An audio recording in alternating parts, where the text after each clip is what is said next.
डेरा इस्माइल खान की तहसील पहाड़पुर में चश्मा रोड पर ट्रक और कार में तसादुम हो गया। हादसे में कार में सवार 5 अफराद जाँ बहक हो गए। लाशों को करीबी अस्पताल मुंतकिल कर दिया गया है।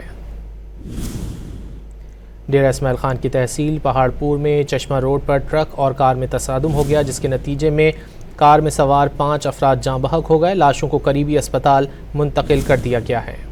डेरा इस्माइल खान की तहसील पहाड़पुर में चश्मा रोड पर ट्रक और कार में तसादुम हो गया। हादसे में कार में सवार 5 अफराद जाँ बहक हो गए। लाशों को करीबी अस्पताल मुंतकिल कर दिया गया है।